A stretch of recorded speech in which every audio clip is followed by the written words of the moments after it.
Hello, everybody. Welcome back to another panel in our New Year's Indie Book Blitz. We are so excited to have a whole panel of science fantasy and steampunk fantasy authors on today. Some familiar faces have come back. We didn't scare them away. And we've also got some new faces. We have Tina on and Justin on and Palmer and JE and Becky. Thank you all so much for joining me. Awesome. Thanks Thanks for for having having us. Yay. Thanks for having us. Yep, thanks for having me. My pleasure. So, for those who don't know who you are, I'd love to just go around the circle. Tina, if you want to start us off, tell us a little bit about yourself, whether your book falls in that science fantasy or steampunk fantasy range, and then tell us a little bit about your actual books that you write. Well, I am Tina Capricorn. I write science fantasy, time travel romance. I guess incorporates everything that I write. And I have two books out. One is The Anchor of Time. It's also available on audiobook. And it is basically if you love Star Trek, Doctor Who, you're into Marvel, you like superpowers with a timey-wimey twist, these books probably have something that might check a box for you. And then my second book is Shadowglass Time Magic, Blood Magic. It's a dark historical fantasy taking place in World War II. Not a lot of romance, but a lot of intrigue. There's an epic train heist. And yeah, I'm currently writing my next book, Lightbreaker, which is also a timey-wimey. Yep, that's right, timey-wimey dystopian future where it's like magic versus tech. I always have a strong female protagonist. I always want to have something weird. I think my first book has a tardigrade as a character who's psychic and also controls the computer aboard the spaceship. Because why not have a tardigrade as a character if you can? They're pretty amazing. But yeah, and if you want to find out more about me, I'm on Instagram at Tina Capricorn Writes, and my website is about to be updated, but you can check out more about me at tinacapricorn.com. It's still pretty relevant. So thanks for having me on. Yeah, it's good to have you on and back. It's so cool watching the authors who've come back. Like I started this 3 years ago. This is the third year, and just to see everybody's journey year after year is really inspiring because I mentioned on Twitter recently, so many people turn over. It seems like in indie, 1 or 2 years down the line, it's like, where are all my friends? It's hard. It's hard and lonely. So support your indies. Leave them a review. Drop them a line saying you care about them. You never know. That might be the difference between me writing that day and me being like, is it worth it? So yeah, definitely love on your indies. Okay, that's my PSA. Yeah. Yes. And I love that Tina mentioned the links too. I do have the author's links in the description box if you're watching on YouTube. If you're on Twitter, you're going to have to hop over to YouTube to get them. But some of the authors, like I know, I think JE is on Twitter. Palmer, I believe, is on Twitter. You can follow them there as well. So, Justin, welcome to the channel for the first time. It's such a pleasure to meet you. Why don't you tell us a little bit about yourself and your books? Hey, it's great to meet you. Thanks very much for having me on. Really excited to be here. So I have a full-time job working at NASA, and then my fun job is working on my books. Like you would expect, I write primarily science fantasy, so I've got 3 books out right now. I'm at my mother-in-law's house for Christmas, so unfortunately I've only got copies of 2 of them right now. But Embargo on Hope and Assassination of Hope. Embargo of Hope I worked on forever, and finally when COVID hit, it was time to get it published, so I did. And then I've published 1 book in the series each year the last couple of years. Unfortunately, I think I'm going to break my streak next year because I don't have anything quite ready for publishing. But I write a little bit of just plain science fiction and fantasy as well. So I jump around a little bit in genre, but I like to blur the lines as much as possible because when you go look, there isn't a whole bunch of traditionally published science fantasy out there, and I think indies are doing a good job filling that gap. So, but that's it for me. Thanks for having me on. I appreciate it. Yeah, it's such a pleasure having you. So, if someone was to pick up one of your books, which one should they start with? Definitely Embargo on Hope. That's the first one in the series. Right now it's a trilogy, and that's really all I've got out there, except for a short story that got published in anthology. So that's where you want to start. Awesome. Palmer, I've got to say, I'm a little starstruck now because to have someone whose Spiffbo book, the self-published fantasy blog off, do so well, congratulations. Thank you. Well, I made it to the semifinals. I got knocked out. But Moon Deeds, which was in SPIFFO 5, which was 4 or 5 years ago, that was a semifinalist too, and got knocked out by Sort of Kaigen. That book was in my cohort, my semifinalist cohort, so I had no chance. But yeah, I write science fantasy and epic fantasy, and I'm about to put out a lit RPG book. But my science fantasy series is the Star Children saga. The first one is called Moon Deeds. This was the SPIFFO 5 semifinalist. And it's such a genre mashup. There's so much going on. It's dystopian. It's a search for our ancestors across the galaxy. It's tech versus magic. It's very descriptive writing style, some intense themes, some dark themes, definitely for adults. So yeah, I am, and it's a beast of a book. I mean, I just threw so much in there that I'm working on book 3 now, Anaximenes, which is totally blowing my mind, and it's hard. So I'm writing 2 books at once. I'm writing the book 2 of the Lit RPG series, which is totally lighthearted and easy, and then I'm like digging into Anaximenes, which is just like, ah. So anyway, but lots of fun if you want an intense experience with a slow burn, descriptive style / intense. Check out the Star Children saga. You're on mute, Katherine. Yeah. Thanks. So I have to ask, between the 2 SPIFFOs you've done and the books you've entered, which one was your personal favorite, or did you feel like one had a stronger chance of making it through than the other? I thought Heliotrope was stronger in the sense that it's more accessible, which is the epic fantasy kind of standalone. It's easier to read. It's a single point of view character, linear plot line, pure genre, right? And that got a lot of kind of positive feedback in the community. Moon Deeds is more like love it or hate it, kind of. It's for some people like absolutely adore it, and some people just, it doesn't vibe with them. And Light Fighters, which is book 2, gets into some gnarly themes, some trigger warning content, and some people, don't want to read that kind of content. So it's more, it has a smaller audience in general, Star Children saga, but I think it's thematically, it's much more powerful. That's more my life's work. Like Justin, like I was working on Star Children saga for like 10 years, and I rewrote Moon Deeds so many times because it was my debut and I was learning the craft and insecure about it. But finally I just like pulled the trigger. I was like, let me get this out here because I could just edit this forever.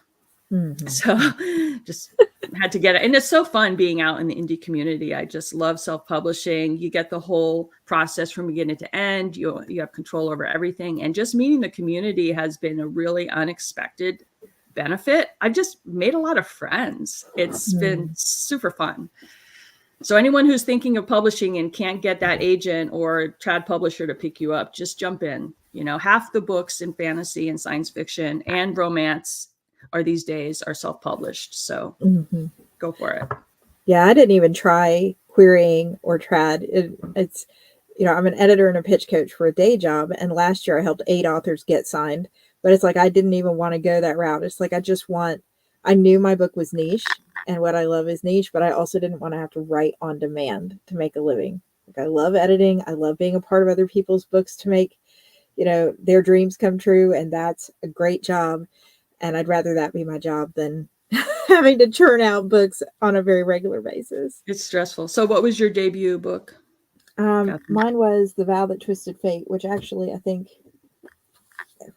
I got the old version. Oh, wow. The Vow That Twisted Fate. Okay. So is that science fantasy? No, it's fantasy. No, I don't write romantic fantasy. It's an epic fantasy. Epic fantasy. Okay. With some dark undertones. It has a romantic subplot, but a lot of my books don't have romance. So I hate to say, like, disappoint people. Be like, it's because I don't like happily ever afters. It's my problem. Right? Very formulaic. Yeah. But no, I love to read science fantasy and steampunk fantasy, which is why I'm so excited for this panel. But I have yet to actually write one myself. So, but yeah, thank you for joining. I'm excited. Thanks. Nice to meet you all. Yeah. And J.E., Welcome back. You actually, speaking of Spiffbo, joined me earlier this summer on one of our Spiffbo panel blitzes, Yeah, which thanks for having me was back. chaos. But it's not you, but like the blitzes were Oh yeah, chaos. So good to have you on more of a low key. We can actually chat oh yeah, panel. that'd be great. Tell us a little bit about yourself and what you write. Hi, so I'm J.E. Pittman. I write the Felix Chance series among many others. Felix is my main series. So I've got 2 books in it now. I only had one the last time we talked, and the third one is currently serializing. I call him a walking Twilight Zone with a dash of Doctor Who. It really mashes up a lot of genres. I call it darkly cozy urban fantasy for the most part, but he's got Immortal Alchemist, there's time travel, there's a bunch of science fantasy stuff going on. So science fantasy is a very big undercurrent in that one, and it's also a theme that spills over into several other of my pieces, like Pandora Squad over there, which is currently serializing. Super soldiers get basically magical powers sent off to an alien planet to fight the reanimated husks of dead spiders. So fun. And then my true science fantasy is True Tales of Elliot Shaw, because it's basically set on a far future broken world. So I got a lot of it running throughout my my body of work. None of them's like straight science fantasy, and I don't have any steampunk, as much as I love steampunk. But a lot of the vibes are in there. Yeah, good to have you back on. I love the idea of Felix Chance is so unique compared to so many other books. Like it really has a standout format to it. Well, I mean that's why it didn't make it very far in Spiffbo. It wasn't fancy enough for him. Every blogger has their own opinions though. Oh yeah. And yeah, I think I know honestly Felix this is year very was niche. rough. This year there were so many good books. As soon as I saw who was in my section with me, I was like, oh, no. We had Emma L. Adams on yesterday, and Emma's book was the one by my blogger who went forward. I was like, I 100% agree with that decision, and I am super excited. But yeah, but it's good. We get to chat about our books here on the Blitz and not have all the pressure for the contest. Despite being called Blitz, right? That's right. That's right. Becky, welcome back. You've been here since the first Blitz. It is so good to have you back on. Thank you so much for having me, and thank you for continuing to do them all. Yeah, my pleasure. So I was really excited to see your name on this panel. Tell me all about the science fantasy, the steampunk fantasy. Awesome. Alrighty. So my day job is I'm an environmental scientist, and so some of that makes it into the work that I write as well. Maybe accidentally, I'm not sure. So I write Portal Sword and Sorcery Fantasy is one series, and that is a mixture of The Witcher meets Doctor Who. So they'll do a little bit of time traveling portals, and there's that whole like heart-wrenching decisions having to be made over different timelines. So that's, I enjoy that sort of thing. So I added that into the world because why not? And that's based on Earth and then a second world. I write, I've got a defiantly different Fae romance. So it's not your usual sort of Fae romance. A lot of the books don't end with a happy ever after. You'll be pleased to hear, Katherine, because you mess with the Fae, you get the bad stuff. And there's an ongoing war between the Catchy and the Coochie, which are two different types of Scottish Fae, because I've lived for a while in Scotland and absolutely love it. And then I thought, well, let's mash in some Welsh mythology as well, because I'm Welsh and I'm sure the Mabinogion won't worry about me stealing a few of their ideas as well. So that has been good fun. Although that does have a lot of resource constraints in it and a global catastrophe sort of creeping up on the protagonists. So I think that's where the environmental science comes into play. And then I have a pen name. I have 2 pen names actually. So Becky Tammer writes spicy stuff, and then Bea Tammer writes sci-fi romance. So I've got quite a lot of hats on, and it's all good fun. But yeah, you can check me out on beckyjamesauthor.co.uk because I'm from Britain, if you hadn't guessed, thus the .co.uk rather than the .com. Thank you for having me here. Yes, my pleasure. See, I didn't even know. After all this time knowing you, I didn't know about the other pen names. Sneak in there. Like, score one secret from this panel. Yeah. And the fact that Justin has a really cool Legend of Zelda sweater. Mm-hmm. That's awesome too. Yes. I have a family Brilliant. of Zelda lovers. Yes. So I have to start our panel off. I saw a question from Janine, but before I get to that one, leading up, paving the way for it. Science fantasy and steampunk fantasy have a lot of conversations going around them in the industry right now. I've seen this pop up in writer groups many times, specifically steampunk, but also science. So when Amazon reworked their categories this year, which if any of you guys are on KDP, you may have seen, since this directly affects, I guess, you, when they decided to move the science fantasy under fantasy as a subgenre, I think is what started these conversations off about, is steampunk fantasy? Can it be a type of fantasy, or is it more sci-fi, pure sci-fi? And where's that line? So that of course opens the door into science. At what point does your sci-fi become science fantasy, do you think? Especially in your own words.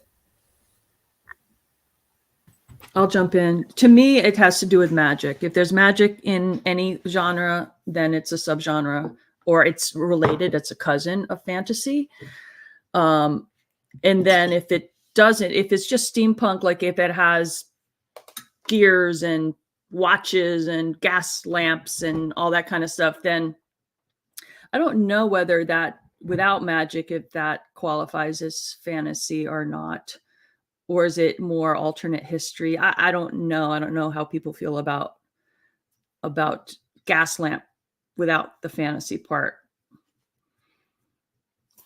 I think you hit the nail on the head there. It is about that would be like alternate history, because that's just kind of a what if branching scenario.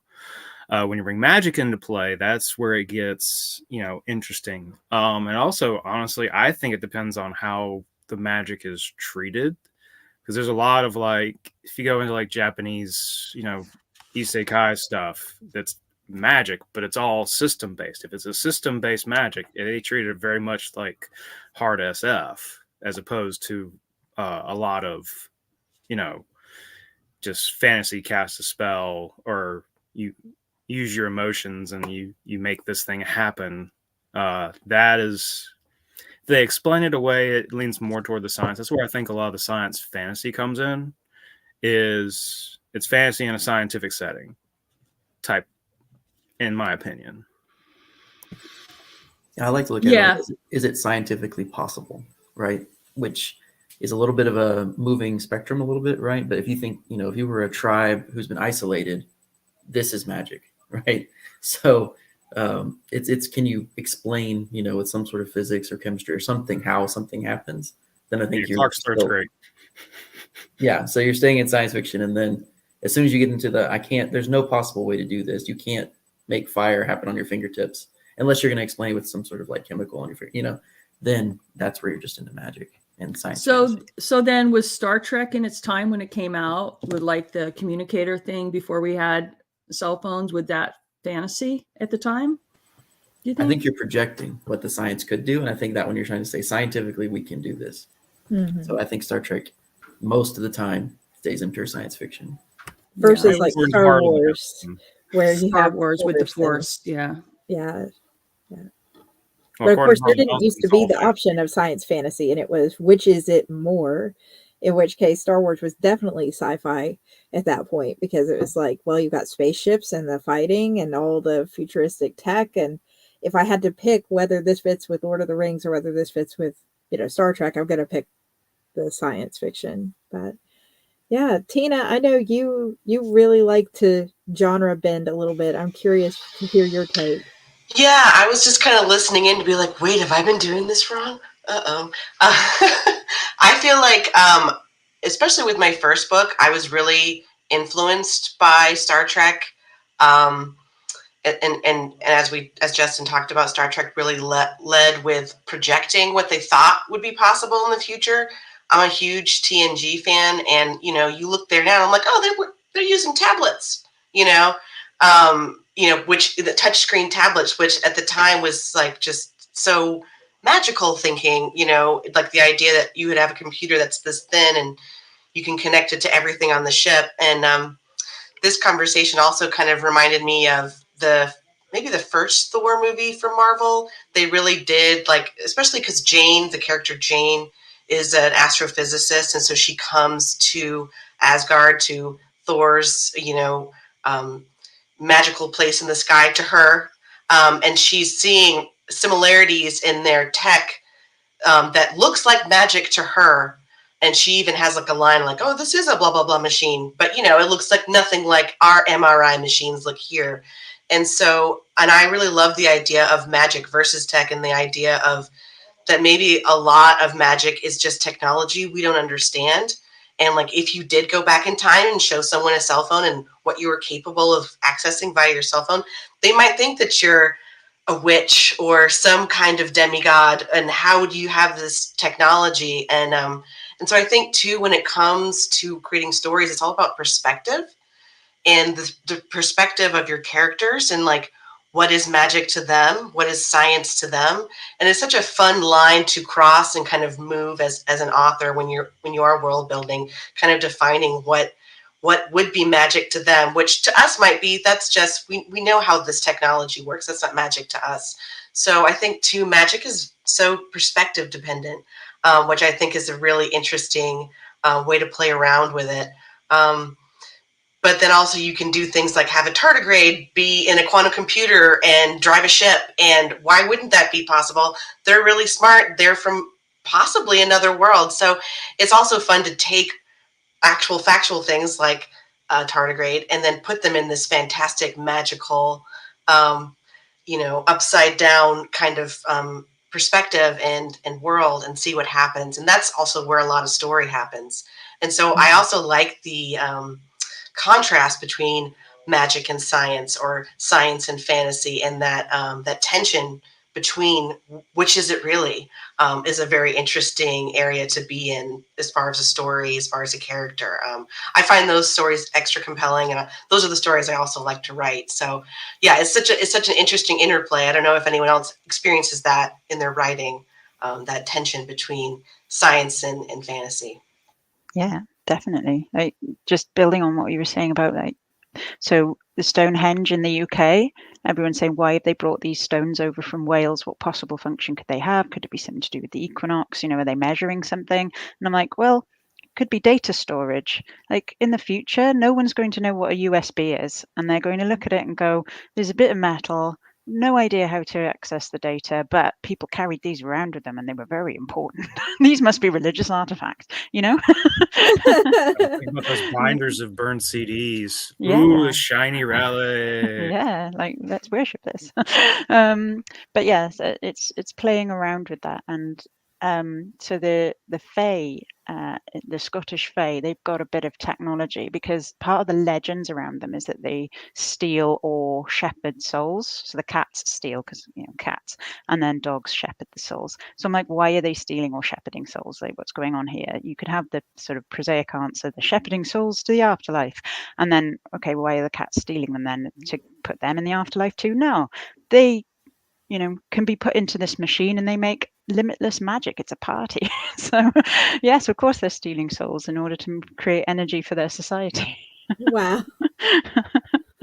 So it's, sort of where these machines came from. That's part of the mystery as well, because they're just using them. It's a bit like Stonehenge. They found that it works, and they're using them. Yeah. I think for science fiction, there's a whole category which has to do with space. So you could say, okay, well, anything in space is science fiction. But then where does the fantasy come in, right? Like faster than light travel, right? You have to explain somehow. And I do think, I agree with Tina, it's the perspective, it's how it's written almost. Is it written in a very factual manner, or is it written with it almost like a spiritual or religious kind of tone, like the Force, right? Because a lot of fantasy comes from either mythology, like you're talking about the Fae and local mythologies, or galactic like mythologies, like what's going on with the stars and the constellations. And but a lot of it also in fantasy hews to some religious or spiritual forces. And if they're explained in that way, then it tends to me more towards fantasy, where if it's explained through some physical rules, then it's science fiction. But the lines are so blurred. And, harkening back to the day, Katherine, where, you had to choose a BISAC code, is fantasy or science fiction, or, trad publishers wouldn't take it because they wouldn't know what, the bookstores wouldn't know what shelf to put it in. So we can't sell it, that kind of ridiculousness. I'm all into the genre, blurring right now. And I agree with someone made the statement, maybe it was Tina, about how the indies are filling the gaps between the rigid spaces, and making a lot of fun. But I'm interested, Justin, being a NASA person, like how do you bring in fantasy into your books? So I was going to say, we've been focusing on the magic part of it, but I think setting's a big deal too. So, if you're walking around and you're in a city and there's technology everywhere and there's banners and LCD screens and everything, you're probably into sci-fi, right? You could write like urban fantasy can be like that, right? But you're probably veering more into sci-fi. Whereas if, you're in the village with the huts and, that kind of thing, or even a city that's dilapidated, So in my first book, Embargo on Hope, one of my reviewers struggled because he was a science fiction reader and he was struggling with the setting a little bit because there wasn't really, because of where my main character lives, it's a technological world, but he doesn't have the technology. He can't access it. So, Tina mentioned perspective, right? And so he can't access it. And so they kind of go on a journey. So I tried to explain to him as like, if you had Lord of the Rings happening on Tatooine, right? Where you have a fantasy type plot and you're in fantasy settings, but then there's all the technology that surrounds him that's just not accessible. As far as how my work comes into it, it didn't come into these books as much. There's certain things that drive me crazy about science fiction, like popular science fiction, like, for example, spaceships don't orbit, right? They always go straight down to the ground. And that's just one of those things that really bothers me. So in all of my books, I'm like, you have to go in orbit first. And then even if it's for a brief amount of time, then you can go down to ground. But you can't go straight. Like that doesn't exist. And so it's those kind of things that I try to keep it in the realm of possible. But also I'm an engineer, not a scientist. So I don't understand the stuff. I'm like, okay, this is what it needs to do, but I don't understand necessarily how it works. So I have to learn a little bit sometimes about how we would get there. But I think that's where it comes in. My next novel is more straight science fiction. I'm getting more into, I work on space stations specifically. And so using that knowledge into how we would live and work and play in space is going more into my next novel as opposed to this one. Wow. What a cool job, by the way. Thank you. I love it. Yes. I'm thinking, man, John was sort of spot on, even though it wasn't Zelda's sweater. Yeah, but again, not scientists. The scientist people, they're smart. They understand how things work. I'm just like, this is what it needs to do. Someone else go figure it out. Yeah.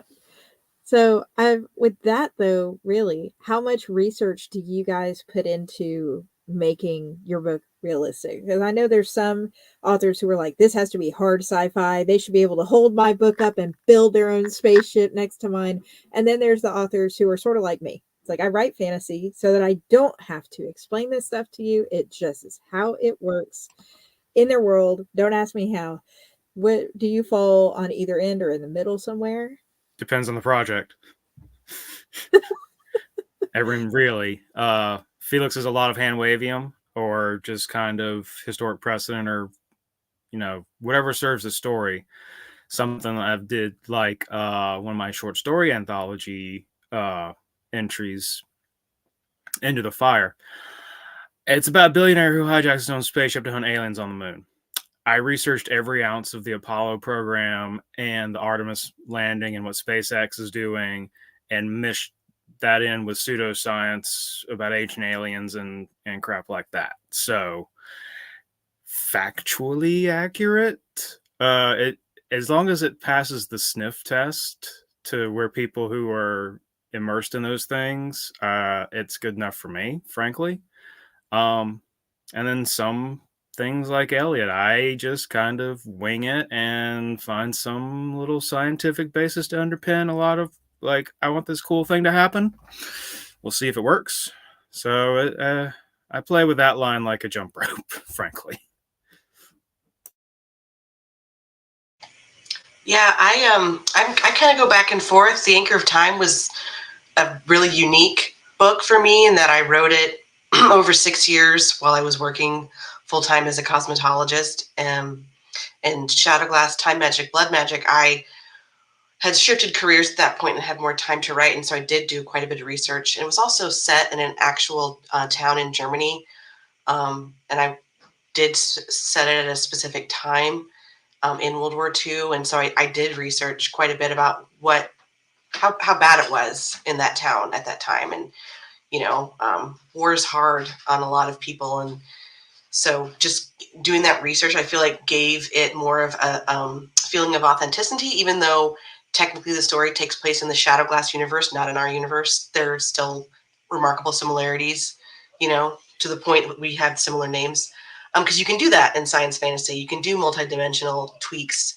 And then in my current book, which is a dystopian book set in the future after like the collapse of civilization, I've actually done a lot of research of indigenous cultures and how people pre the industrial era lived, and how they lived in community and how they harvested food and how they, there's social aspects to that, because if we didn't have technology, what would it be like? And I chose to not be Mad Max future.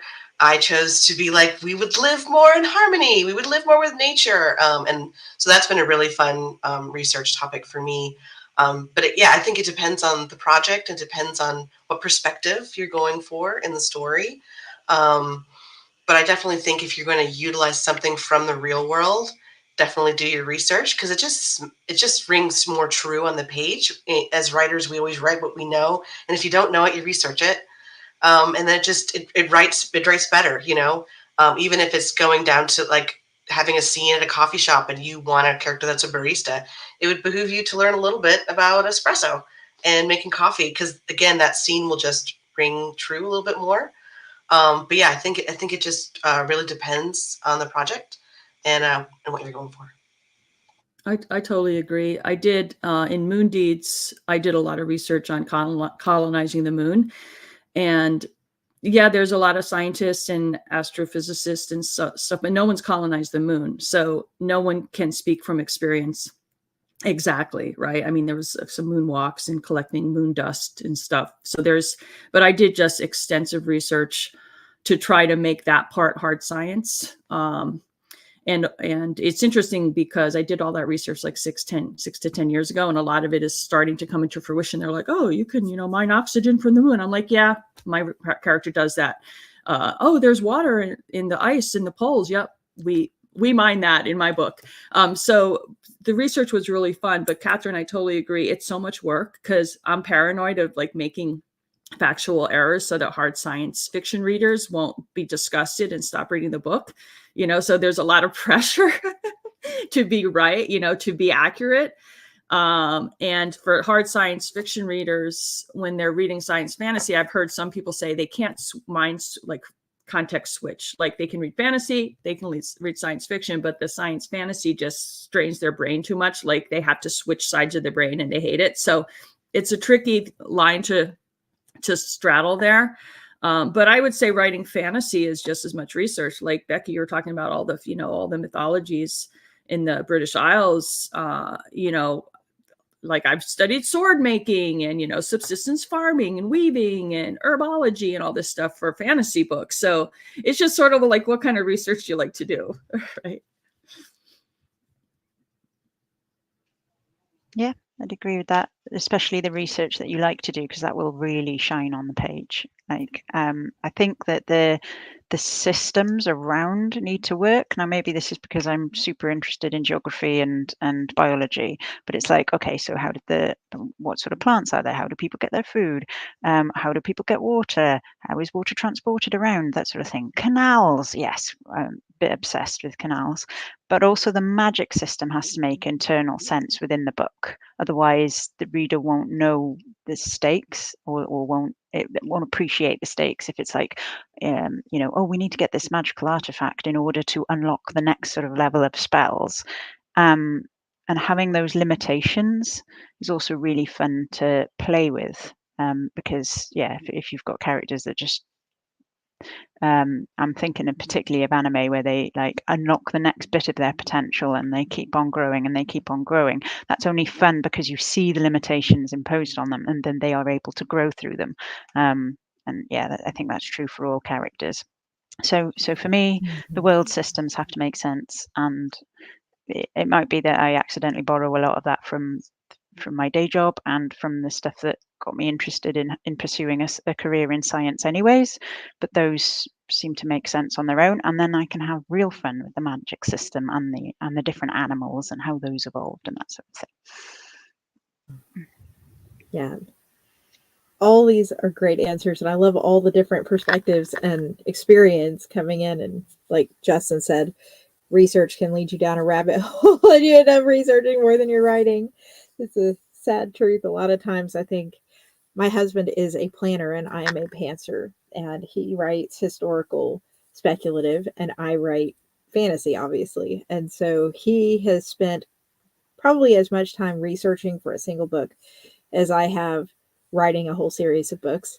But I think it comes down to putting out the work you're proud of, telling the story that needs to be told. And if that needs the research, that's great. And if it doesn't need the research, then that's great too. Unless you have readers leaving bad reviews going, this makes no sense. And then you might want to be like, oh, let me rethink that a little bit, learn and keep going, I guess. Or your beta readers really are key there. So I want to be respectful of everybody's time. We've had a lot of good conversations. I love all the chat going on the side. Thank you, everybody. So 2024 is upon us in just a couple days. What is coming in 2024 for you, book-wise, author event-wise, contest? What's on the docket? I guess I'll start and then we'll just go around. Let's see. And I know I said this last year probably, but Lightbreaker is coming this year. It's really coming, y'all. For my readers that have been patiently waiting, it's going to be worth the wait. I love this book. Going on 3 years right now. I think I started writing Lightbreaker in March of 2020, which hence the dystopian vibes.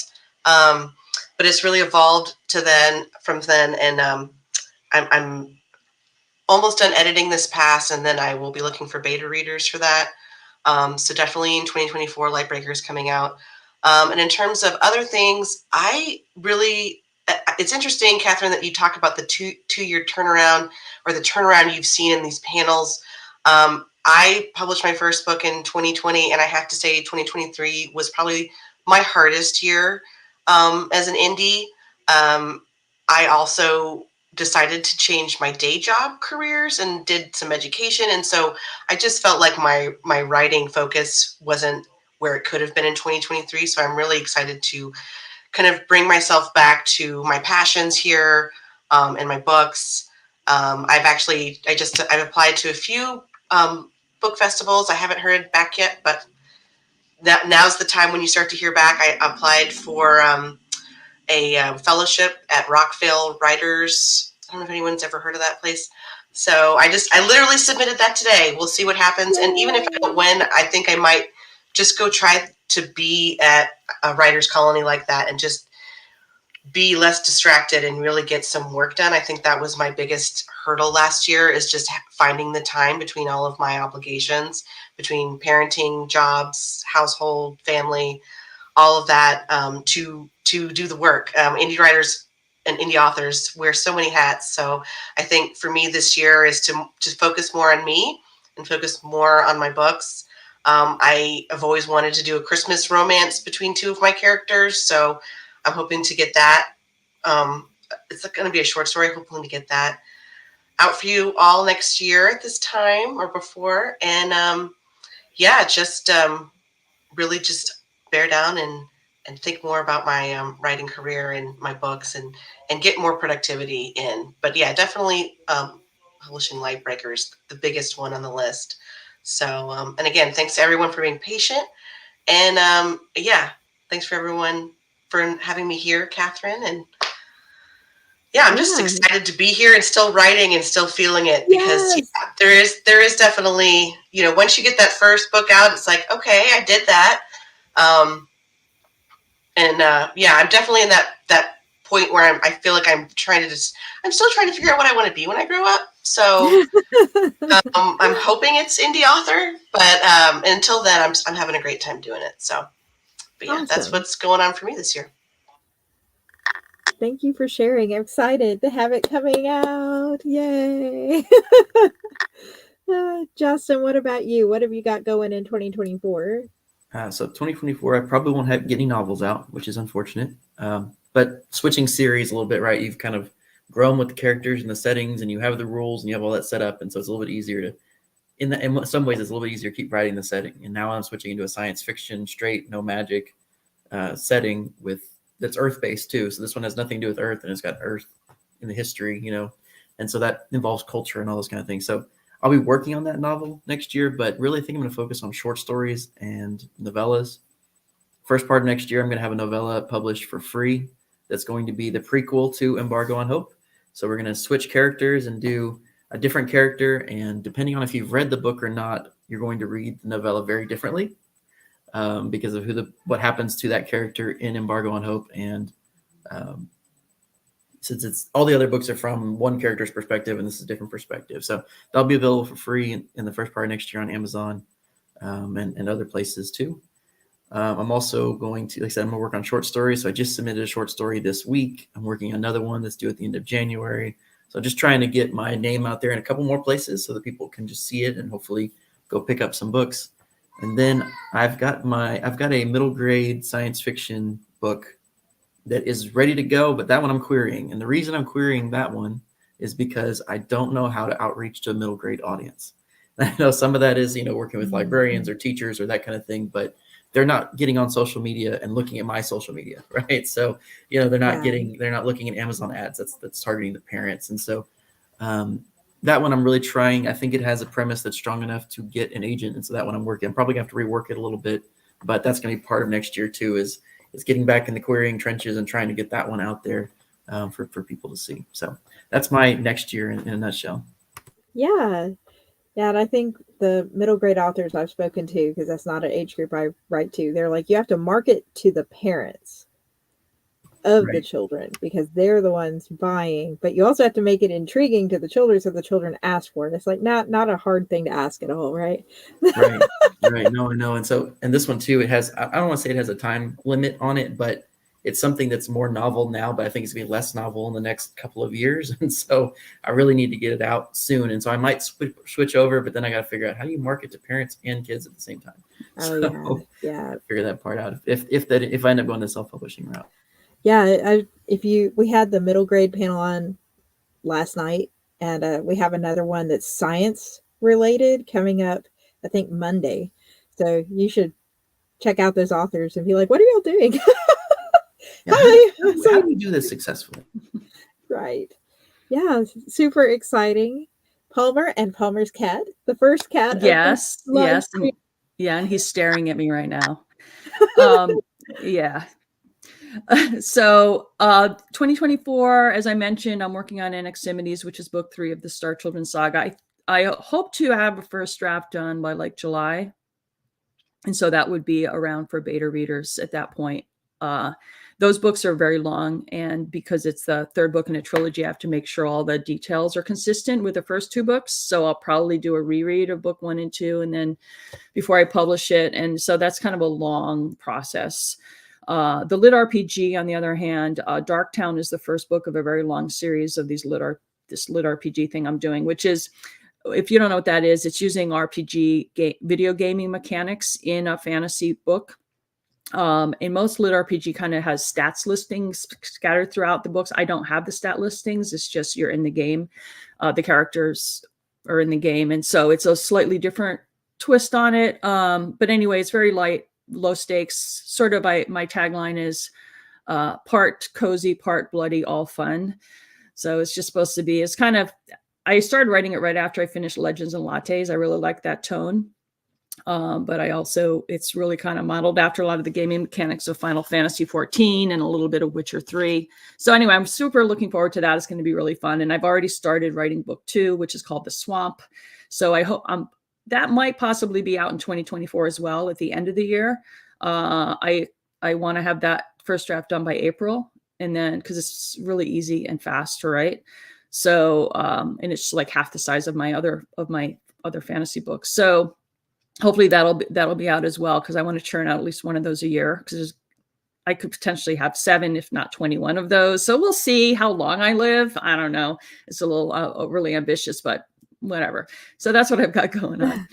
And hoping to get Darktown into Spiffbo 10, Spiffbo X, as it's being called. Yay. But like, I don't know, like, JE, like, I think Spiffbo 9 filled up, was it like less than an hour? In minutes. 45 minutes. 40 minutes. Yeah. So I'm like, okay, is it going to be 30 seconds next year? like how like ready do I have to be? It's kind of scary and stressful. So anyway. Like have it all ready, pulled up. Yeah, you have to have certain links ready, which I didn't have ready. So I was panicking because it was like 6 minutes past the hour and I haven't pressed submit yet. But anyway, so passing it over to you, J.E.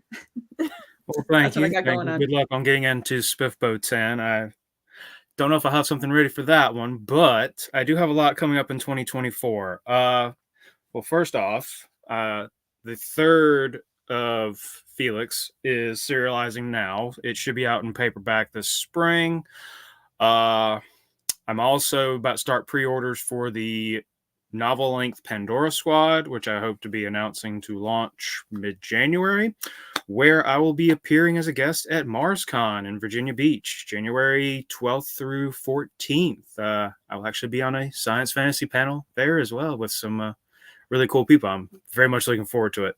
I've got a ton of other conventions. I'll be doing SC Comic-Con. I'll be doing authors. Scares That Care present Authors Con 3 up in Virginia, RavenCon. Those are confirmed. I have probably a dozen more that aren't confirmed yet. So yeah, the next Felix, the next Pandora Squad, or the full Pandora Squad. I got 2 books kind of waiting in the wings. One I want to talk to Becky about because it involves Welsh culture and mythology. So my Welsh is terrible. Just forgive me for that already. Yeah, if you didn't get all that, just kind of keep up with me. You can find me on my website, www.halfacrepond.com, or Facebook, J.E. Pittman Writes, Instagram, j.e.pittman, and that's pretty much the same you're going to find everywhere else. So yeah, just check me out on the website, sign up for my newsletter, and come see me at a convention. That's awesome. I admire you guys that can go to conventions. I don't have it in me, at least not right now. I've thought about a lot of training to get over my social shyness. Trust me. Yeah, I thought about doing a local one. I say smaller than like the giant Dragon Con or whatever, but I'm on the fence. I'm like, I don't know if I have it in my little introvert heart to do it. Those are introvert fests. Everybody there are socially awkward introverts. So you start finding your tribe. So yeah, I always worry about the expense of the table versus what I can sell. That's what intimidates me the most. Sorry. Yeah, visit first and see. Yeah. Do a bit of scoping out. But yeah. So Becky, 3 different pen names. Yeah. What's going on in 2024? I'm in awe of all of you guys. I'm super proud of you, of all the wonderful projects that you're bringing to life in 2024. It's fantastic. So anyone that knows me knows that I go at 100 miles an hour, and being an indie author, we've got to do all of this ourselves, right? So I'm switching gears a little bit for 2024. So I'm going to be doing 80 miles an hour, but still supporting indie authors. So, don't worry if I've got an ARC or a beta read for you guys, or, if people, I like shouting about other people and getting their work heard as well, and using my platform to help promote others and just find readers, help readers find their new book besties type of thing. So King Swordsman fans, I'm on track to potentially get the next book out, but don't hold me to that. And Bia Tama, the sci-fi romance pen name, she has just had a successful Kickstarter. Hooray. So that book's coming out. And then the other thing that's happening early in 2024 is that the Defiantly Different Fae Fantasy Romance featuring Scottish and Welsh Fae mashup, that is going to get a Kickstarter where it's going to be a lovely edition. It's going to be so beautiful. The cover is just out of this world. I haven't done a cover reveal yet, but I'm so excited to do it. And it's going to be like this thick and with sprayed edges and like color pages and supporting as many artists as possible, and just going full out on it, because I'm really proud of that series and want it to look gorgeous. Yes, I do talk about my pen names in third person. Yes, I have to switch personalities. Yeah, it's a totally different mindset. Yeah. I edit and write under Katherine D. Graham, which is not my legal name. And I did get a DBA because I edit under that name as well. But it's amazing how you shift when you're like, oh, I'm this person right now. I'm doing this stuff. I'm editing, I'm booking, and then switching back to the mom and the the introverted Elder Scrolls loving Hobbit person. Yeah, because this name here may or may not be a pen name. I might have 3 or 4. That's right. You never know. Just add another one. But yeah. Thank you all so much for joining and taking the time to chat about books with us and help our indie blitz for the new year. This has been a lot of fun. Yes. Thank you so much for having us. Awesome. Thanks for all the work you're putting in for this whole series. Wow. Yeah. That's pretty ambitious. You're a gift to the indie community for sure, Katherine. Thank you so much. Oh, thank you so much. Yes. If you're watching and you would like to catch up with more authors, because the whole goal behind doing these is to let you meet the other talented indie authors in the community, there are more panels. There are still, 1, 2, today, 4 tomorrow, and another 6 or so on Monday. So come back, subscribe. We have mystery that will be live at 2 p.m. Central, a cozy mystery and capers panel. And then tonight we're going to have horror and dark mystery. So, I'm excited. Thank you all so much. Take care, everybody. Bye everyone. It was nice to meet you. Bye.